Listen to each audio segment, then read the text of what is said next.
Hello everyone, God bless. Welcome to the next podcast of the JZsUK Endless Tales.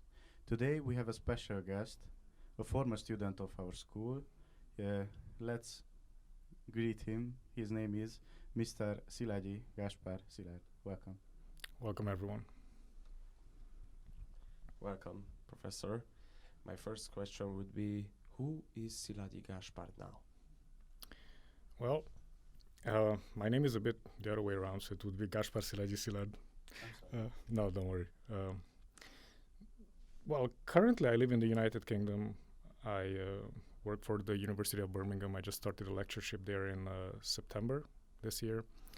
I was born in 1987 here in Kolozsvár, and in 2007, when I was a third-year student, I was doing the law school, I decided to go abroad. And I was lucky to get an Erasmus scholarship. Now, the scholarship wasn't too much back in the days, so it barely even covered the rent. But I had the chance of going and spending a year in the Netherlands, in Utrecht. And when I came back, I had to finish my fourth year, and then I didn't know what to do. So while I was finishing my fourth year, I decided that probably I would pursue a master's degree abroad. And basically since 2009, I've been living abroad continuously. And I moved around quite a lot. If I count Romania as well, then I lived in 10 countries so far. So I've lived in the Netherlands, I've lived in Belgium, Denmark, Germany, the United Kingdom, Norway, the United States, South Africa. And I would say I learned from each country, but there are some countries which I like a bit more than the others. So on the one hand, I'm still someone who hails from this country and this region of the country. But I would also say that by now I have quite a strong international component in my identity. So at core, I'm a Hungarian from Transylvania, and that's my core identity. And on top of that, I have multiple layers of being someone who's more of a global citizen, even though some people think it's a cliche. But it helps a bit your attitude towards the world and other people and how life should be lived. So that's who I am, in short. And how is the role of university professor is compatible with the role of the world traveler? Right. So I'm not yet a professor. I want to be a professor by next year, so that would be the good thing. So I'm still currently at the position of lecturer in EU and international economic law. And I mean, of course, you're still students, and you're not in the university academic environment. And once you're in the university academic environment, you have multiple stages. So basically, you first have to do your master's, and then your PhD, and then you do a postdoc, and then you become a lecturer, and then it sort of goes up and up and up. So hopefully, we also reach that pinnacle that every academic wants to reach, which is having a professorship. But the job itself and the nature of the job almost requires that you have to travel. So just to give you an example, if you want to make it at a good university, it's not enough that you only have a local profile. Maybe if you're someone from the country, that is acceptable. But if you're someone from abroad, then it's almost natural that you will have a more international profile. And I know a lot of my colleagues who are not British, because I would say roughly half of the colleagues, or maybe even more at Birmingham University, are from other countries. We have very similar profiles. So we have lived in multiple countries. And the question is, how do you find the right balance between traveling for the sake of traveling and loving traveling, and it not becoming too burdensome and becoming a chore when you have to travel because you have to go for job purposes, or your career mandates that you actually have to travel. So it is combinable, but I think because it's also a bit the nature of the job, if you are a traveler at your heart, you should always make sure that you still travel for fun as well. That there has to be that element when you say, even though I live in another country now for job purposes, I still have to enjoy the act of traveling. And with this virus, this is what I miss the most. I miss the adventure. I miss the fact that almost every year I could get my backpack and either go climbing somewhere or explore a country. And now I miss that part of the travel. So it is combinable, but I think if you're truly a traveler at heart, then you have to remember to to make sure that you have those adventures every year, at least once every 2 years. And may I ask you, what expeditions have you taken part in? Right. So the question is, of course, we would have to define what an expedition is, because I've started climbing mountains in 2012, and that was in 2012. I moved to Denmark, and that's when I started my PhD. Before, I lived in Brussels for half a year. I was doing a traineeship at the European Commission, and then I decided to go to do a PhD in Denmark. And it was probably 2 weeks of arriving to Denmark. I got a call from from Székelyhonor, who currently lives in Sierra Leone, and he was 2 years my senior, and he also finished school here in 2003. I finished in 2005, and he said, well, I see you're traveling, and I like traveling, and would you like to climb Kilimanjaro? And I said, well, what do you know about climbing? And he said, nothing. I don't know anything either. So we decided to postpone Kilimanjaro, but we actually started with Mount Elbrus in the Caucasus in 2012. So actually on the European continent, the highest point is in the Caucasus Mountains, which is currently in Russia. It's not Mont Blanc, as a lot of people think. So we climbed that mountain. It was 5,642 meters, and that was our first climb. And if everything goes okay, we're planning to climb it a second time with some friends next year, because then it would be sort of the 10-year reunion to climb it. But yeah, so we had several climbing expeditions over the years. We had Mount Elbrus in 2012, then we had Mount Kilimanjaro in 2013. Then I met another excellent guy during my first time on Kilimanjaro. He hails from the US, Leo. So afterwards, I also decided to start climbing with Leo. So in 2013, we climbed Mount Aconcagua, which is the highest point of the Western Hemisphere. So we went to Argentina to climb that. I would say that was the first time I really felt that was a proper expedition, because not only did we have to fly to Buenos Aires via the United States, and then from Buenos Aires we had to fly to Mendoza. And then in Mendoza, after we spent a couple of days getting to know the region, then you still have to go by bus 4 hours just to reach not even the foothills of the mountains, like the pre-foothills of the mountain. And then from there, you pack your horses and your mules, and for 3 weeks, you're going to be on the mountain until you climb it. So I would say that was the proper first expedition where I said, wow, this really is an expedition.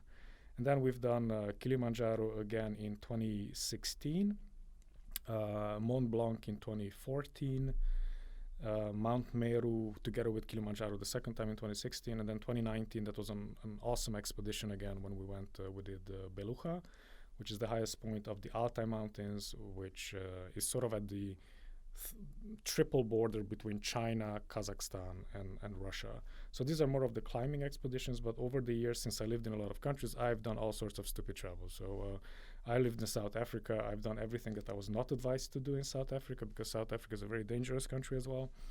It has a very high crime rate. But I had all sorts of overland trips around South Africa, Botswana as well. I remember in 2011, with a French friend of mine, we got stuck in the desert of Botswana, and we had to dig the car out. We didn't have any shovels, so we were using the frying pans to dig the car out, and it took us like 2 hours, and we finally got the car out, and we couldn't find accommodation, and we had to go to a village, and as someone who knew someone who could sort of take us in during the night. So climbing expeditions, hopefully I can have more as the years go by, and I also hope to have some of these travels. I mean, I would say that the last great travel expedition was in 2018. That was with my girlfriend. So that was the point in our relationship where I told my girlfriend, look, I really want you to come and do a proper travel with me, right? So it should be more than just going to the seaside and enjoying the seaside and whatnot, but it should be something where we really put ourselves in a very uncomfortable situation. So we decided China would be the best place, because it's difficult to get visas. Now it's almost impossible to go in because of the pandemic. And it's such an alien culture. Most of the people don't speak English. Most of the things are written in Chinese, and good luck understanding that. And I also had this childhood fantasy of once seeing a bit Tibet as well. So we managed to get into Camp Tibet, which is, there are 3 historical parts of Tibet. So we spent a month in China in 2018, and we traveled 7,000 kilometers around the country with 2 backpacks. And I absolutely loved it. I have wonderful memories, and I think it's important to travel deeply when you go to a country, not just we go to whichever popular seaside resort, and then we take a selfie with us on the beach or with our feet and the water next to it, and then we say we went and traveled. You have not actually experienced the culture. Experiencing a culture is when you have diarrhea in a small Tibetan village, and you cannot explain to the lady that maybe she shouldn't put eggs in the breakfast because probably it's the eggs, but maybe it's the meat. And then we couldn't somehow explain it because the lady was Tibetan, and the child of the lady spoke Chinese and Tibetan, but our translating apps only did English and Chinese. So we had to do English, Chinese, and then the girl would translate from Chinese to Tibetan and back until she understood that maybe we shouldn't put eggs in the breakfast, and then she couldn't understand why, and we were sort of saying that we have stomach problems. So I recommend you as well. I mean, you're 18 now, 19, presumably? Yes. Right, so if you have the chance to, and I really hope that this virus will be over and we can get back to a world where we can travel again, that if you go traveling, you actually do deep travels of a country, understand a bit the people, meet the local people. Because we read the news, and of course we're not talking about the Chinese government here, that's a completely different thing. But if you meet the actual people who live in the country, then you realize they're just normal people. And most of the people will try to help you, and we weren't ripped off at any point. We actually were quite safe as foreigners in China.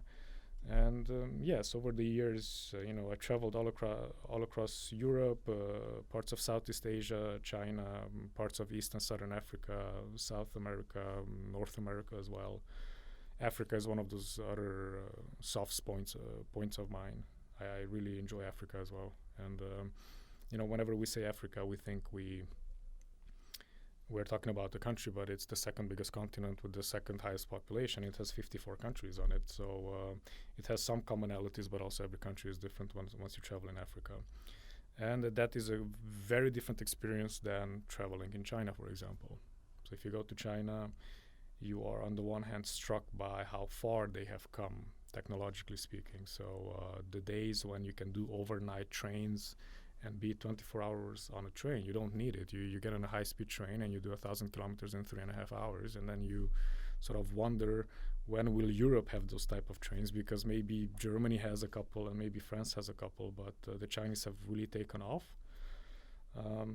While if you travel in Africa, you see on the one hand a lot of things changing year by year, but you still have a bit of that sense of deep adventure that you go on the dirt roads, and if you go to the right places, you can see animals as well, and you can still meet very interesting cultures.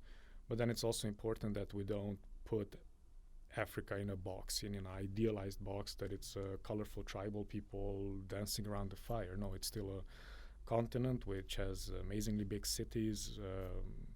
They are developing very fast. They're starting to have they have a young population. They're educating themselves as well everywhere they can. So Africa as well is on the rise. It's booming.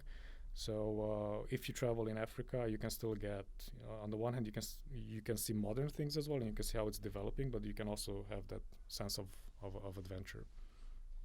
And may I ask you, what do you think about what is the most important thing we must have in a travel time? Right. So you mean while we're traveling, what should we do? Or what we should bring? Like an item. Yes. What should you bring with you? That's a good question, and that will often depend on the type of travel you are doing. I would say nowadays probably one of the most important things is a phone. Because even if you go to Africa or you go to Tibet, people have phones and you will have GPS. Now, if you go to China, you will not be able to use a lot of the Western applications. So you won't be able to use Gmail, Google Maps, a lot of these companies. So you actually have to have a VPN, and then you have to connect via VPN to to San Francisco and to other stations. But I would say definitely have a phone. Nowadays, wherever you go, you need to have a phone. That's the most important thing. If you go on mountains, for example, then one of the most important things on a mountain is either have soap or toilet paper. right? Because toilet paper, you won't find it on the mountain. And believe me, when you have to wear the same things for several days, sometimes weeks, and then you get your underwear and you change it inside out, and then you put it aside for 2 days, and then you have, because normally you take 3 pairs of underwear for 3 weeks.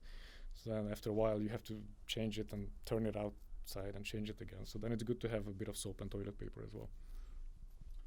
And I would also like to ask, which one had the greatest impact on your life? Which of the travels? Well, that's difficult to say because every one of, I would say, more periods of being abroad, not necessarily one specific adventure. So I probably have 2 periods of my life which have been very crucial. One was the very first year I lived abroad. So that was 2007 and 8. I moved to Utrecht in the Netherlands. It was an absolutely fabulous year. I met friends for life. We were all in the same situation. We were all from all around the world and Europe. We had to share a campus together. And then, you know, of course, it was campus life. There was partying and drinking and falling in love and then having your heart broken. But it sort of showed me a type of student life that on the one hand you only see in movies, but I managed to experience it, and then it opened up my worldview because you meet people from everywhere. And you know, now if you're from Kolozsvár, it's a lot more international than it used to be. But even in 2007, it was still difficult to go abroad. We had just entered the European Union. Many Dutch people didn't even know we were members of the EU. They were like, Romania, where's that from? I don't know. But yeah, over the years, you can laugh, don't worry. But yeah, so I would say that was one of those key points because you are living in a different country, in a different culture, and I wanted to live financially free. So at that point I was 20, I think. So that's when I decided that I'm going to go financially free, and I've been financially free since. But that means that I had to educate myself of how to get, you know, a hold of money, and I had to take all sorts of jobs to pay for my studies as well on the side, and I had a bit of scholarship. But that taught me a very valuable lesson because, you know, at one point you will be heads of your families, or you will be, you know, you will have to become full adults, and that comes with that type of responsibility that you have to take care of yourself. You cannot constantly go back to mom and dad and ask for help.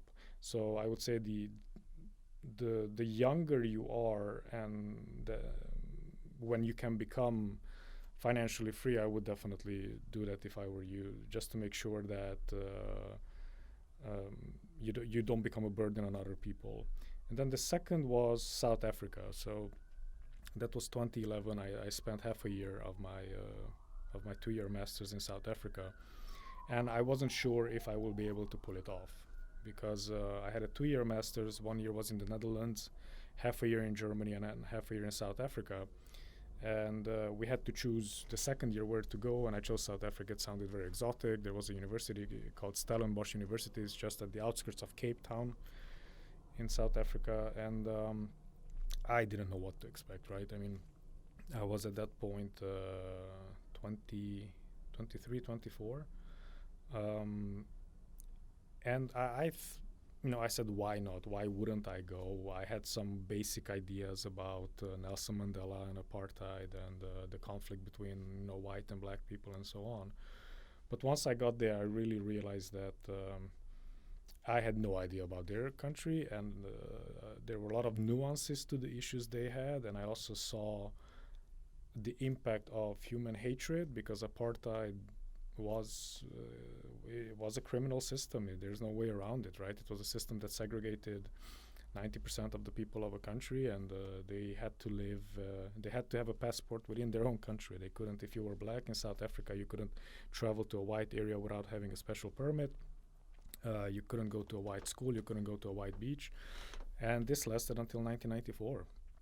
And so it taught me a lot of making sure that we don't replicate those type of systems that are based on segregation and hatred, because it really causes issues that will take double the amount of time to solve.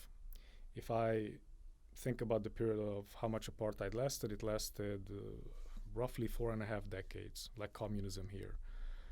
But it's been 25, 26 years since it fell, and it's going to take a lot more to solve the issues there. So yes, I think it really taught me a valuable lesson there of being humble about how much you understand the country, maybe not interfere too much in their problems, and then making sure that we don't replicate systems that put some people down and other people not. Thank you very much. And now we are here in Kolozsvár. Mm-hmm. What is your mission here? Oh, my mission. Well, my first mission is to come home and visit my parents. That's the basic. Yeah, I mean, this is now it's different, right? Because presumably, I mean, you said you're both from Kolozsvár, right? So you live Yes. with your parents, Yep. right? Yes. You live with your parents, and now you're probably at the stage in your life where you really tell yourself, "I want to live by myself a bit and experience that life, and I don't want someone to tell me to wash the dishes and so on." So that's a completely natural thing to have, right? You're young, and you want to go out, explore the world a bit, and because you will probably also continue your studies in Kolozsvár, just like I did, it will be even a bit more difficult, because then you're thinking, well, now I want to become a student and I want to experience that student life. So in a way, that was also behind my own motivations. Not only did I want to see the world, but I wanted to experience how it is to be, a student in a different town where, you're really by yourself. And that's when you start living by yourself, and when you start traveling and you live in foreign countries, that's when you really start to appreciate your own parents. And that's when, as you grow up, you will realize, and I think that's the moment you will become an adult, is the moment you realize that your parents are also not perfect. They're also human beings who are trying in life to go ahead, and they tried their best to raise you. That's when you become a full adult. That's when you realize that you're an adult and your parents are adults as well, and then you will communicate with them as adults. So my first mission is, of course, always, as much as I can, to try to come home, spend time with my parents. Time is not immeasurate. Our life is finite, so the more time passes by, the more you realize that you should spend more time with your loved ones.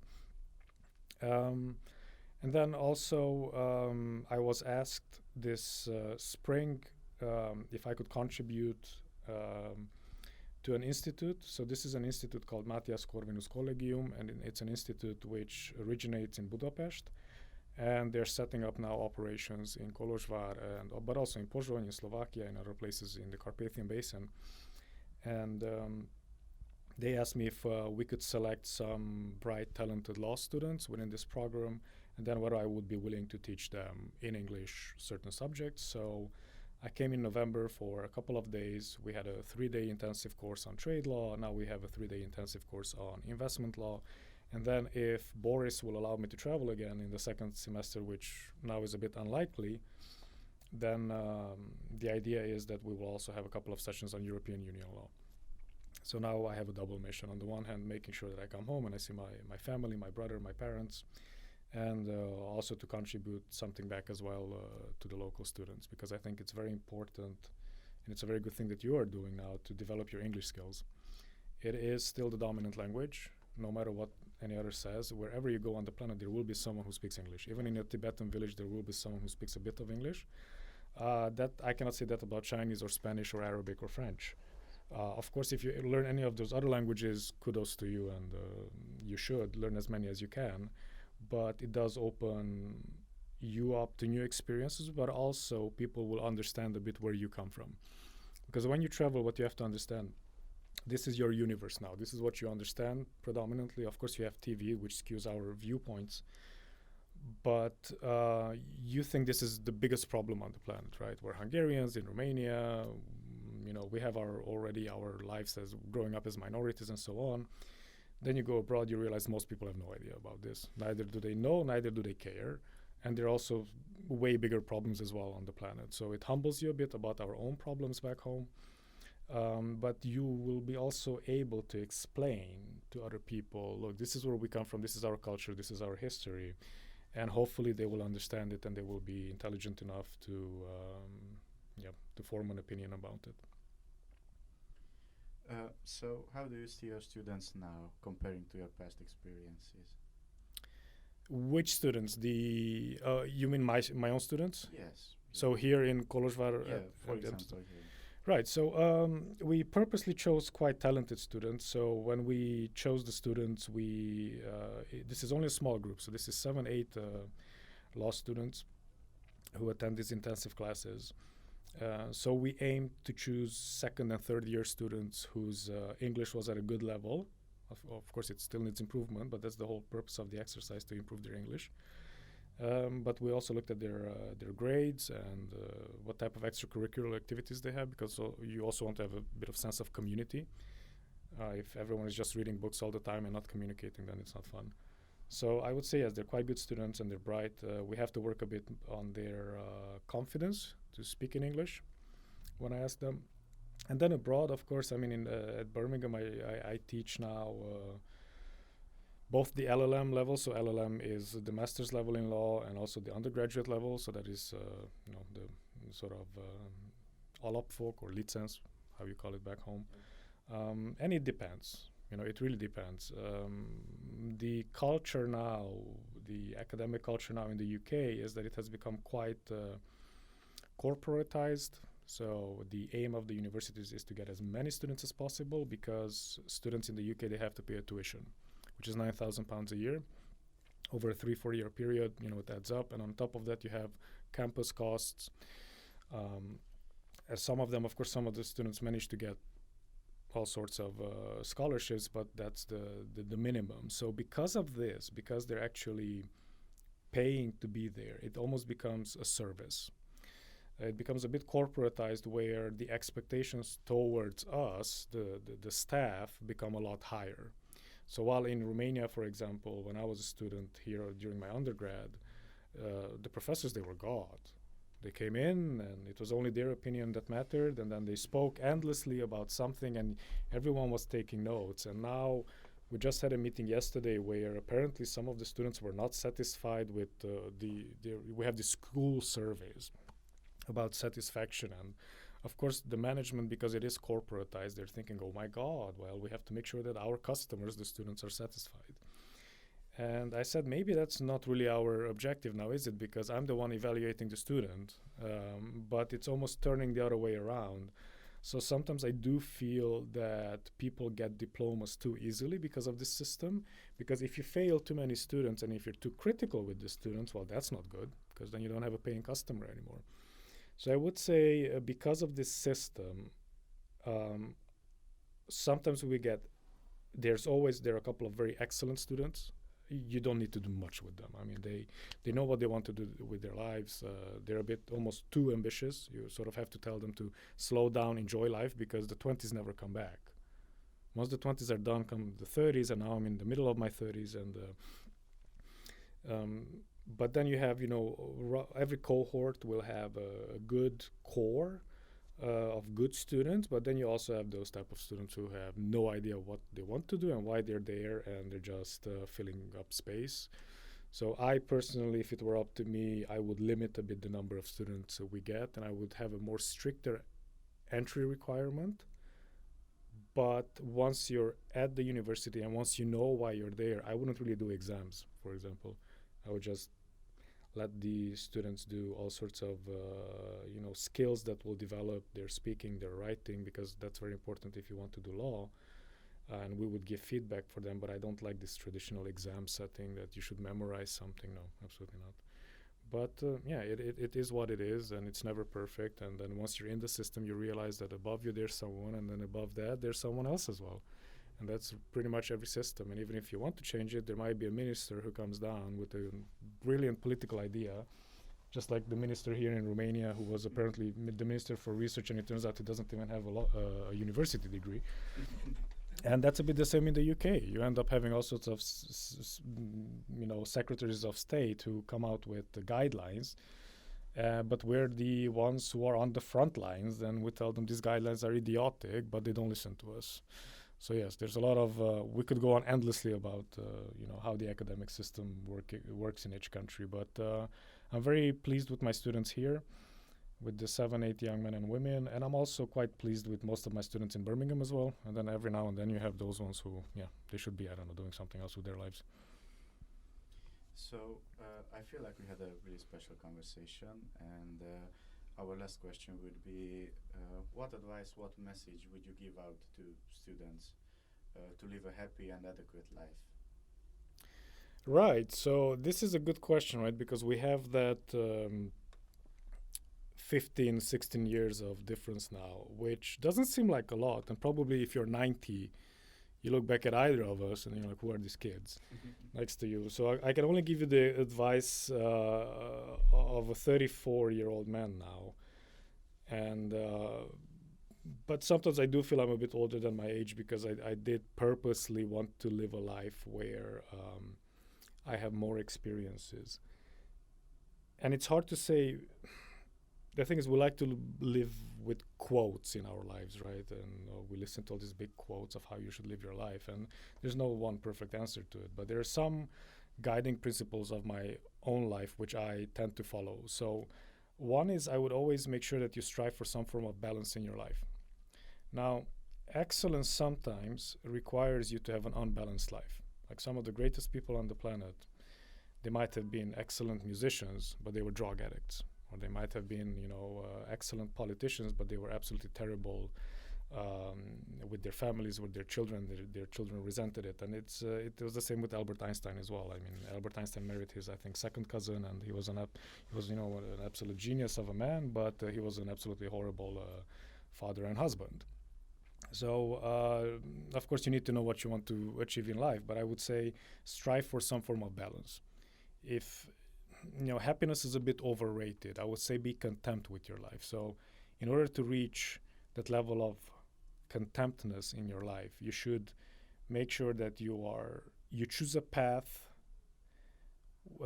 for your job, for your career that you're happy with, but you should never neglect all the other aspects. So I would say family is very important.